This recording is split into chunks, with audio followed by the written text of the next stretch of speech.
from the country of Tanzania, and Andrew Maganda from Uganda. And my name is Dr. Josh Omandi from Kenya. So these are people from East African community. Welcome, gentlemen. Oh, thank you. Thank you very much. Now, we want to talk about, we are having a discussion to give an update about the governance in East African countries, and this gentleman representing their own countries. Now, each country has its own unique situation right now.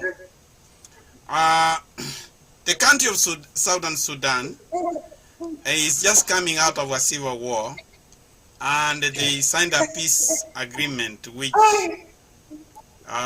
is on the process. The country of Tanzania, they just had an election, and Magufuli was re-elected in a controversial election. And then Uganda is having an election. Election is on 14th of this month, which is 2 days from now. So, now we want to start. Probably let's start from Abi. Can you tell us about what is going on in the country of Southern Sudan? Well, thank you very much, Dr. Jetcher, for inviting me. In South Sudan, the ministers has been, the national government has been formed. The governor and the 3 administrative areas have been appointed. But the government, like the state government, has not been formed. So right now, they are still in discussing. One of the governor, one of the state has not been appointed. So they are still, the situation has not been settled yet.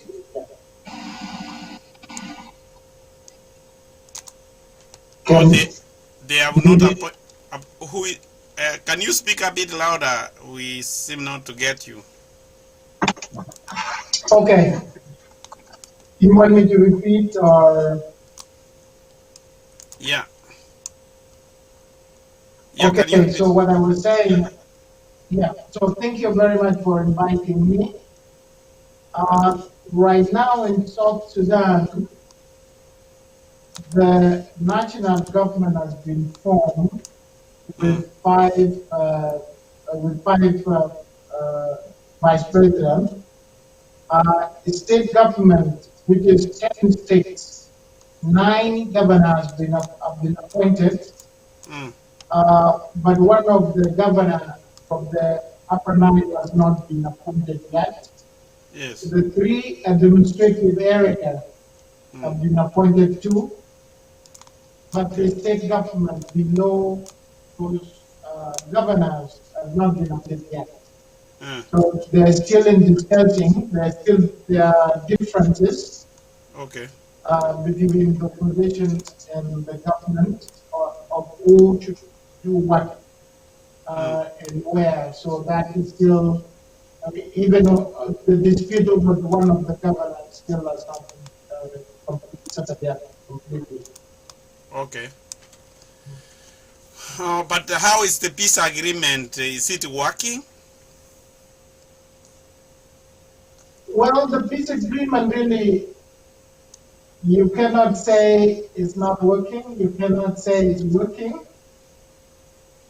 because according to the timetable of the peace agreement, by now, the government would have been formed, so everybody would have been now doing their part working. But right now, the government, which is the starting point of the peace agreement, is not fully formed yet. So that means still there are a lot of differences that has not yet been sorted out.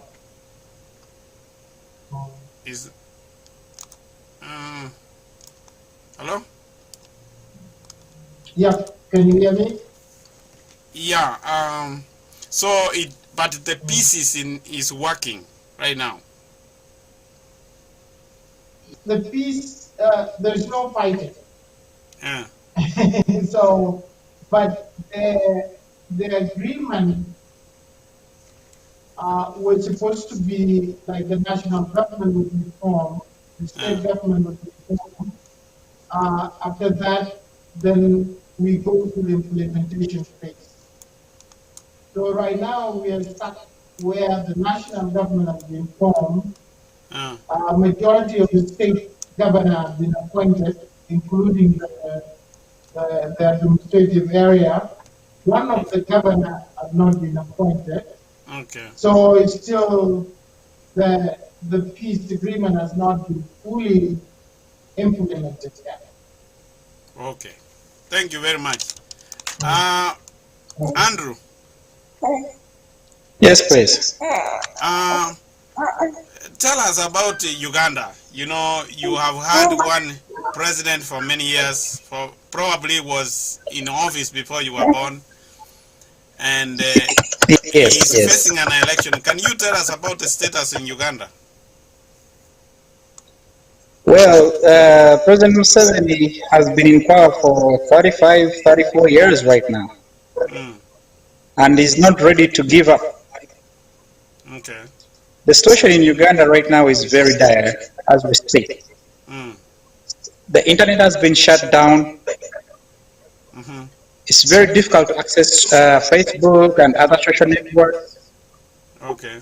And what people are doing right now, they are trying to download VPN so that they can share information on what's going on around the election. Okay. President Museveni has been doing this for many years. He has been rigging elections, intimidating opponents for a very long time. So right now what he's doing, he has deployed the military in all the major cities. For example, in Kampala, he has deployed in Mbale. And all this is aimed at intimidating the electorate. Okay. So when people see the military, the army, they'll be scared to get out of their houses to go and vote. Okay. And for sure, he knows deep down that he's losing this election. And he'll do anything to make sure that the election results go in his favor. Okay.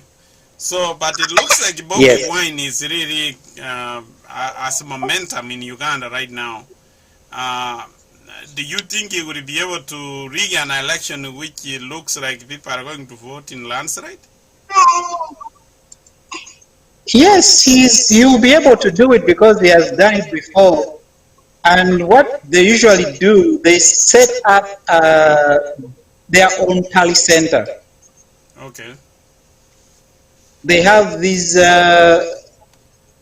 Chinese who come in, and when they send in the results, they go through their tally center, and then they go to the electoral commission.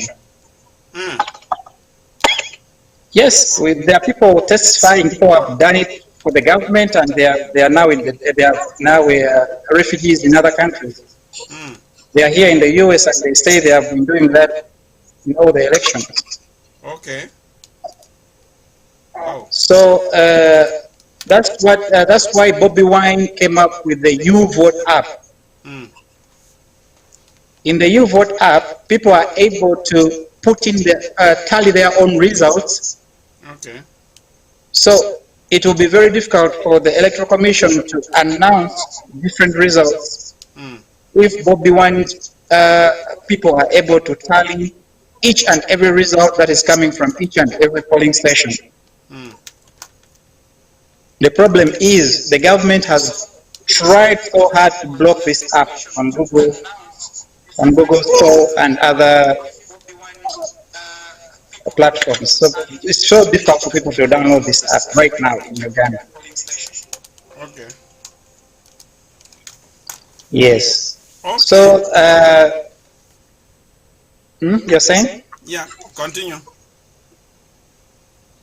So what I think is going to happen is there will be limited movement Okay. on the 14th. Mm. There will be harassment. That's why we see all this deployment right now in the city. Oh, okay. And Using police. before, Mm. yes, he's using police, he's using the military, he's using all these people. And before, Mm. Bobby Wine encouraged his voters to go with their phones, use their cameras, Mm-hmm. take pictures of the ballot boxes before they are open, Mm. ensure that the numbers of the ballot papers are the same with the people who are electing in each and every zone. Okay. But the problem is the Electoral Commission came out and said, oh, no one is supposed to go to the polling stations with their phones and cameras. No one is supposed to take pictures. And no one is supposed to stay there after they vote. Everyone is supposed to go home. Okay. And there was a big backlash from the international community, from the opposition politicians, and then the Electoral Commission had to kind of step back and change their statement and be like, okay, you're allowed to go with your phone, go with your cameras, but I still think that people will not be allowed to protect their vote. Once someone has voted, Mm. the police, the military will make sure that no one stays at the polling stations. And Seven has been doing that for a long time. So what do you think? What can you appeal for the international community to do? Well, the international, I don't know what to say, but they speak up more because countries like the US Mm. are the ones funding the Seven government because Seven sends the army to Somalia for Mm. protecting the airports there, keeping the peace in Somalia. So Seven has a lot of support from the international community. But the thing is that the international community should condemn the human rights abuses that Museveni is committing. Okay, buddy. Okay. Thank you very much. Mm, Uh, you're welcome. Jimmy. Now we go to Yeah, Jimmy from Tanzania. How are you? I'm doing good. Thank you for having me. Yeah. Now, one of the in Tanzania, you just had an election in October. What can you say about the re-election of John Pombe Magufuli? I feel like this is a good segue from talking about the current situation in Uganda and just starting to talk about the current situation in Tanzania, where we basically just wrapped up our election about 3 months ago. Mm. I think that the situation, like any other East African country during the election, they Mm-hmm. always have some type of chaos and unrest situations. Mm-hmm. However, as you all know, the president emerged as the winner with about 84% of the vote. Mm. Now, the situation that's happening in Uganda, obviously, some of the situations also happened in Tanzania, definitely not at the same scale and the same level. Obviously, ours maybe was a little bit toned down. But my belief is, at least for the Tanzanian situation, I think that President Magufuli had the momentum, Mm. and whatever he had done in the past 5 years, I think warranted him to win the second term. Mm.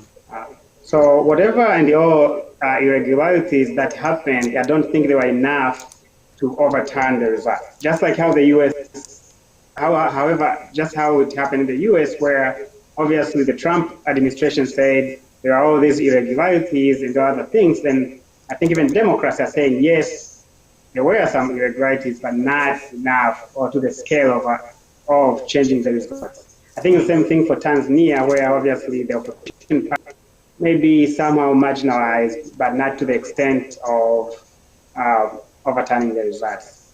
I think kind of that's my take for the Tanzanian results of the election. You know, when Magufuli came to power, everybody applauded him. And we thought he was bringing change to Africa, but he turned to be a dictator. He was harassing opposition leaders, arresting some MPs. What can you say about that? I probably would respectively disagree with the statement that he turned to be a dictator. And in my opinion, obviously, a dictator is a person who probably uses the country's resources to his own benefit and his enrichment. To the contrary, Magufuli, I think, he has fought so hard for common Tanzanians.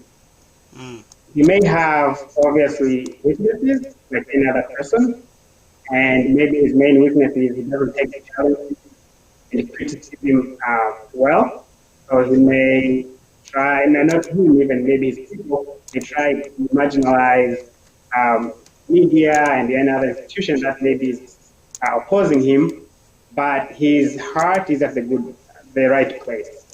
As you can see, when he got in power, the first thing was fighting corruption. Like Magufuli hates corruption. He'll fire anybody who is involved in it, even if it's his friends. He is literally fighting all the foreign countries that are trying to take advantage of the country's resources. I mean, we are thinking more about the oil, where Chinese government was trying to take advantage of Tanzania and get the port terms that are not market value, and we ended that contract. You have heard about the gold mining company, Barrick, where he ended that agreement and he was able to negotiate a better deal that Tanzanians more. He is involved in very big major infrastructure reform projects. Everything he does, I don't think as a person he's corrupt. I think his heart is at the right place. It's very hard to say a person like that is better. But I think that's kind of my take on that one. Okay.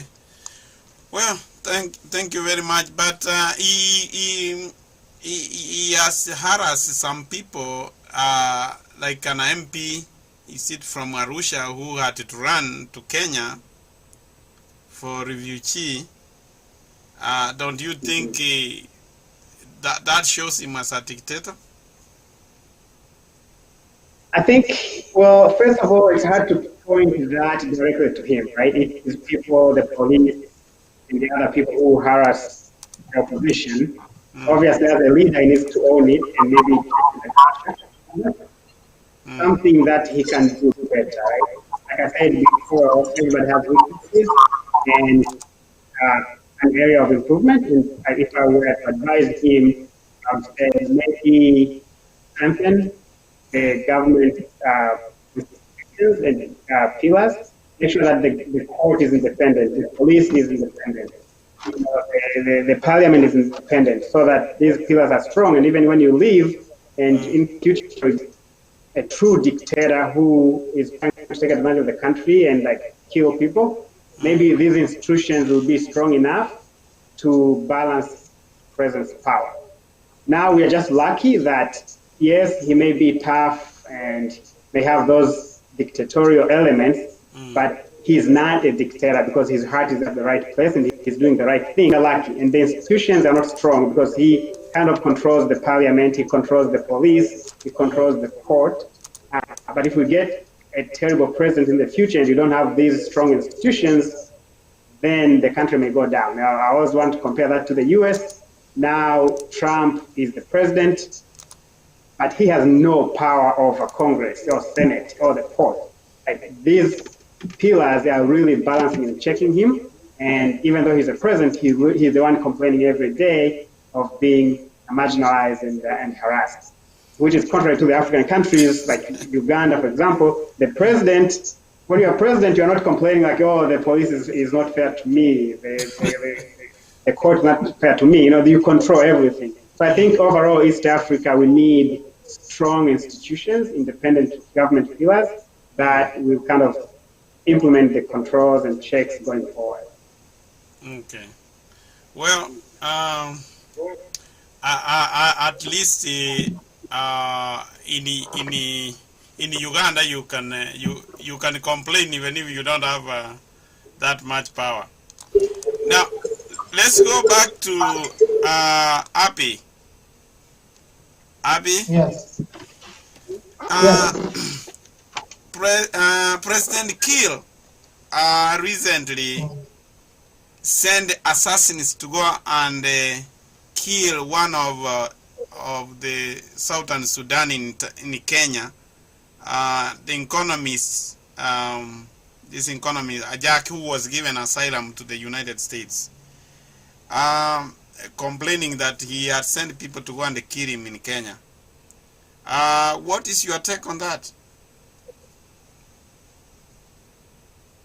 Well, thank you for the question.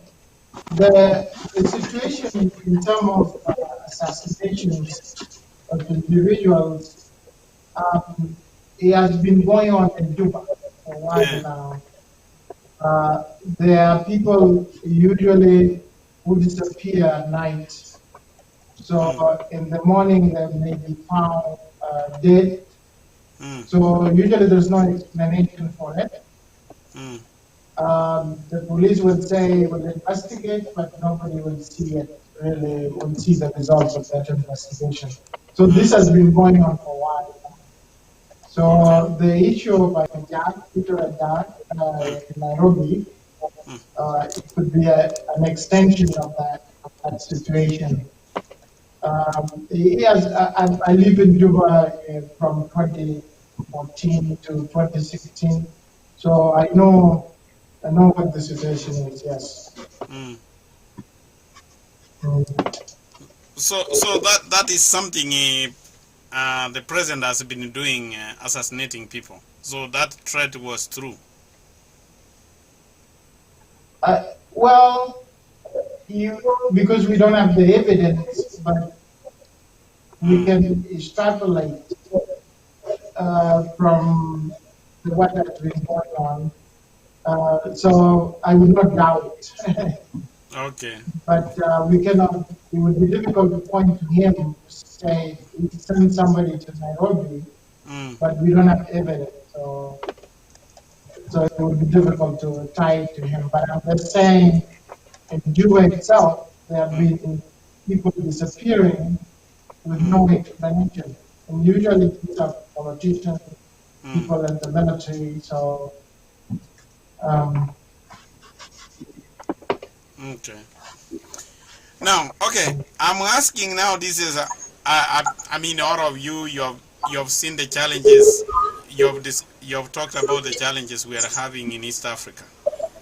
You know, even from the beginning, there was a plan that all of these East African countries could have become one country. Do you think is there a possibility that we can achieve that, to have an East African union, or where we have like United States, where we are united to form a union? Andrew? Yes. Do you think we can form a union, East African community? Well, forming the union would be a good thing, but right now it's impossible to form a union when we have some countries where we have dictators. Okay. So where we have a country like Uganda, and now you see what's happening in Tanzania right now with Magufuli. So it's very difficult for other countries with for example, I don't know much about Kenya, but what I've heard is a lot of corruption. but at least they have better institutions, like better than Uganda. So countries like Kenya will not want to join countries like Uganda, where their leaders are dictators, they control everything. So it will be very difficult for any country to join a union where another country does not respect institutions. Okay. So I think for us to come together as the East African Federation, we first have to remove these dictators. Okay.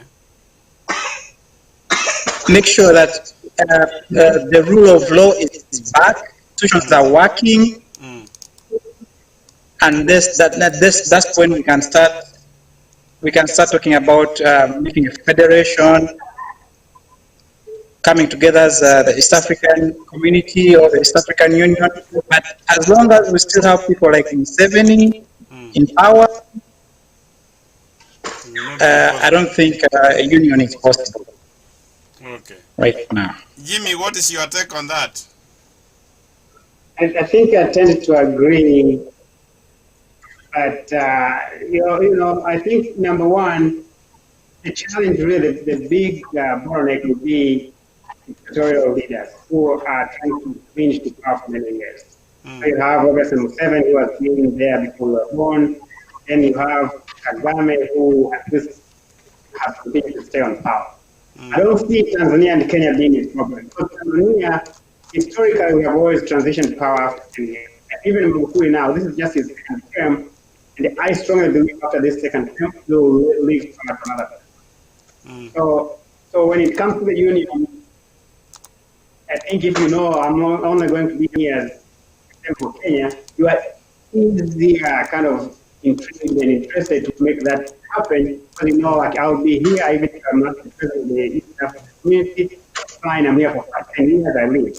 And people like Museveni, they see, okay, if we join into the union, obviously we have to start abiding to the rules, the regulations, similar to East African communities, countries, and they will be forced out by the community to exit after 5 or 10 years, however they say. So that type of leaders obviously will tend to oppose the union. That's one. Number two, I always go back to Nyerere. When back then Nyerere and Kenyatta and everybody else when they were trying to form the East African Union, I think I looked at his speech. Back then he said he was even not trying to be the president of East Africa. He was maybe hoping he could be made a permanent secretary to the United Nations. He was willing to relinquish power and let the Kenyan president be the Eastern president, and him like didn't care. You see, you need to have people like him to be able to accomplish it. I don't think Mugabe, I don't think he can relinquish power. You try to be the president of East Africa. Same for Kagame. You have all these people everywhere trying to be the president of East Africa. And unless you get that spirit of true Africanism, people like Nyerere and the others, I don't think you can get this done. Okay. For me, really, I agree with the two speakers. But the way I see development of coming close together, usually it's a process. So if you look at the European, they to reach to the European Union level, it took them a while.